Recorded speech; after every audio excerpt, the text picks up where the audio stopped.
Ainda no capítulo 1 de Gênesis, existe um detalhe muito interessante que eu não posso deixar de compartilhar com vocês, que é usado, na verdade, esse detalhe por teóricos, por especialistas que usam da abordagem da teoria dos documentos para dizer que aqui estamos nos referindo a deuses diferentes. Vamos lá.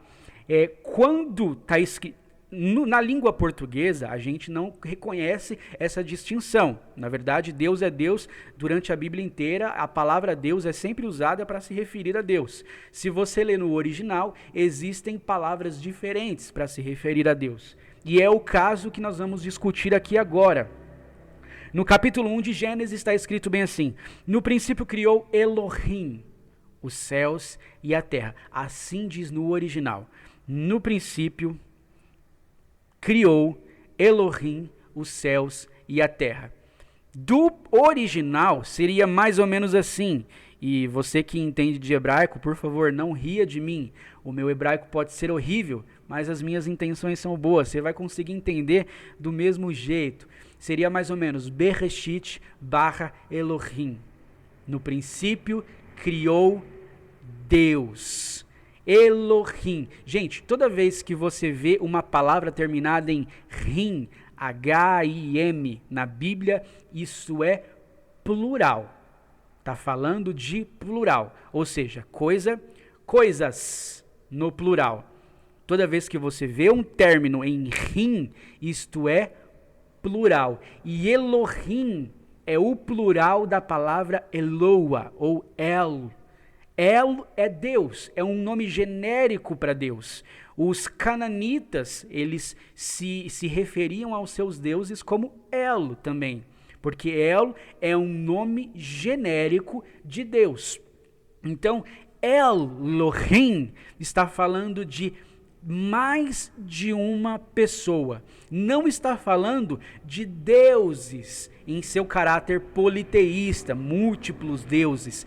Está falando, na verdade, os especialistas, eles dizem que Elohim é um plural majestático de Deus. Isso significa que está falando que Deus, ele está interagindo com outra pessoa de igual para igual, não de maneira distinta, mas de igual para igual. Ou seja, ele não está falando com outro Deus. Isto são mais de uma pessoa em Deus interagindo. Elohim é uma evidência bastante significativa da doutrina da Trindade. Bereshit barra Elohim, no princípio criou Deus. Elohim é plural de El. Por exemplo, os cananitas, como eu já falei, usavam a palavra El para se referir aos seus deuses. Essa palavra, ela evoluiu e nos dias de hoje, depois da diferença de sotaques e da diversidade de idiomas, o El é usado ainda hoje para se referir ao Deus na cultura islâmica. Mas eles não falam El. A pronúncia de hoje é Allah, Allah, Allah. Houve uma modificação ao longo dos séculos do fonema dessa palavra. E o que nós entendíamos milhares de anos atrás, por assim dizer, como El, hoje é Allah, Allah. Então, Allah, o Deus adorado na cultura islâmica, o Deus abraamita, cultuado na cultura islâmica, na religião islâmica, na verdade, esse nome é descendente exatamente aqui, do comecinho da Bíblia Sagrada. Deus que nós usamos, esse nome que nós usamos, na verdade, tem uma herança grega. Se você for puxar Deus, a etimologia da palavra Deus, ela é grega, vai ter o mesmo sentido de Zeus. Não significa que nós estamos adorando Zeus, que é o líder do panteão mitológico grego. Não estamos falando de Zeus. Na verdade, é só uma herança etimológica, porque o grego influenciou muito a cultura moderna, ocidental. Esta é a razão. Elohim, na verdade, ele vai ser associado ao Deus que nós acreditamos e servimos no capítulo 2 de Gênesis. E isso tem uma explicação. Vamos lá. No capítulo 2 está escrito bem assim. Talvez você perceba o detalhe pequeno aqui. Versículo 4. Estas são as origens dos céus e da terra, quando foram criados, no dia em que o Senhor Deus fez a terra e os céus. Muito bem, você conseguiu perceber a diferença? Como o escritor de Gênesis, ele se refere à sua divindade, ele não usa mais apenas Elohim, ele não está falando mais Deus, ele está dizendo o Senhor Deus, ele está dizendo Yahvé Elohim. Isso mesmo, se você olhar todos os versículos do primeiro capítulo de Gênesis até o capítulo 2, versículo 3, Elohim, Deus, vai estar unicamente Deus. Versículo 4, Senhor Deus. A teoria da documentação, teoria dos documentos, entendem que o escritor de Gênesis, ou os redatores da compilação da tradição oral dos judeus, que formou a Torá, que é o Pentateuco que nós conhecemos, eles entendem que agora existe um outro Deus sendo apresentado à cultura monoteísta israelita, Yahvé, Jeová, Yahvé. Essa palavra Yahvé, a tradução dela é Senhor.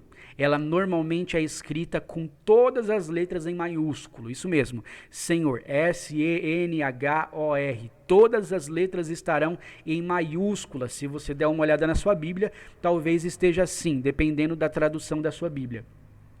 As Bíblias de Almeida normalmente se traduzem assim, como Senhor, todas as letras em maiúsculas. Quando está escrito Senhor, todas as letras em maiúscula, está se referindo ao tetragrama de 4 letras hebraicas que traduzidas é Jeová ou Senhor. Essas 4 letras são Y, H, W, H. A gente não vai se aprofundar nelas agora, porque não estamos falando unicamente da pessoa do Pai na Trindade, nós estamos falando da Trindade como um todo.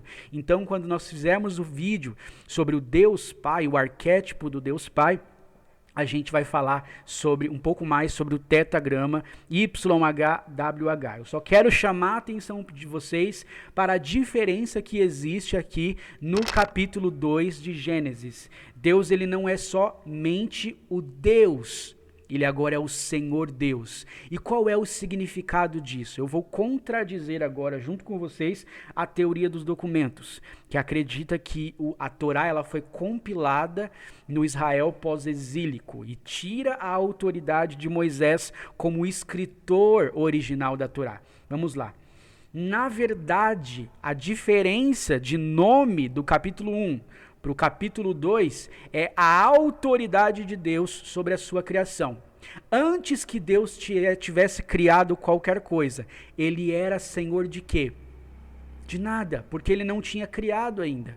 Após a sua era de criação, os seus estágios de criação, quando Deus conclui o mundo, a sua vontade, ele é Senhor da sua criação. Essa é a razão.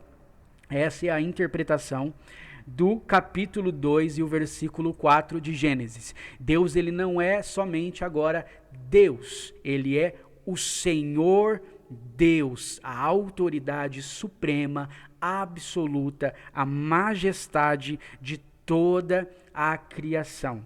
Muito bem. Quando Deus conclui a sua criação, ele se torna o Senhor da sua criação e começa a interagir com o homem ali no jardim. Na verdade, vai acontecer uma ruptura. O homem vai se entregar ao pecado. O homem vai desobedecer a Deus diretamente e isso vai trazer o pecado ao mundo perfeito, trazendo a imperfeição ao mundo perfeito. Isso vai mudar tudo que é narrado na Bíblia a partir de agora. Isto não é alegoria, isto é fato. Eu creio no conto, eu creio na escritura, abordando o Jardim do Éden, a criação do primeiro homem e da primeira mulher. Eu creio nisso como fato, não como a alegoria, deixando bem claro. E quando Deus expulsa o homem do jardim, no versículo 22, está escrito bem assim. Moisés, ele deixa registrado da seguinte maneira: então disse Yahvé Elohim, eis que o homem é como um de nós, sabendo o bem e o mal. Eis que o homem é como um de nós. Deus, ele está tratando, ele está interagindo com outra pessoa de igual para igual. Deus, ele não está falando de maneira distinta, como um Deus conversando com outro Deus, como Zeus conversando com Poseidon, como Thor conversando com Odin. Deus, ele está falando de igual para igual, mas é de dentro para fora. Deus, ele está interagindo. As três pessoas da Trindade, elas estão interagindo. Então disse Yahvé Elohim, então disse o Senhor Deus, eis que o homem é como um de nós. Isso vai se repetir na descrição da Torre de Babel, em Gênesis capítulo 11, versículo 7, está escrito bem assim: desçamos e confundamos ali a sua língua, para que não entenda um a língua do outro. Mais uma vez, aqui está colocado Deus interagindo com outra pessoa de igual para igual. Desçamos e confundamos ali a sua língua. Deus, ele não estava dando uma ordem, por exemplo, para um anjo fazer isso. Ele não estava falando com Miguel, com o anjo Gabriel, ele não estava falando com nenhuma entidade celestial fora dele, como não sendo outro Deus. Ele está falando de igual para igual, porém de dentro para fora. Deus interagindo consigo mesmo. Desçamos e confundamos ali a sua língua. E mais interessante, que nesse mesmo capítulo, não é mais abordado como Senhor Deus. Eles tiram Elohim e deixam somente Yahvé. Por exemplo, vamos lá. Versículo 5. Então desceu o Senhor para ver a cidade e a torre que os filhos dos homens edificavam. E o Senhor disse: eis que o povo é um, e todos têm uma mesma língua. E isto é o que começam a fazer. E agora não haverá restrição para tudo que eles intentarem fazer. Deus é retratado aqui como Yahvé, não Yahvé Elohim. Yahvé. Se o escritor tivesse dito, por exemplo, quem disse tais palavras, quando diz, desçamos e confundamos, se tivesse escrito, então disse o Senhor Deus, desçamos e confundamos, estaria escrito exatamente assim, e disse o Senhor Deus. Porém, o escritor aqui do livro de Gênesis, ele retira, porque já é óbvio quem está falando. Ele diz somente no versículo 7, desçamos e confundamos ali a sua língua. Versículo 8, assim o Senhor os espalhou dali sobre a face de toda a terra. Isto é mais uma evidência bíblica, mais um versículo que aponta para Deus se apresentando em mais de uma pessoa. Mas tem mais. Vamos navegar comigo aqui agora em Gênesis capítulo 19.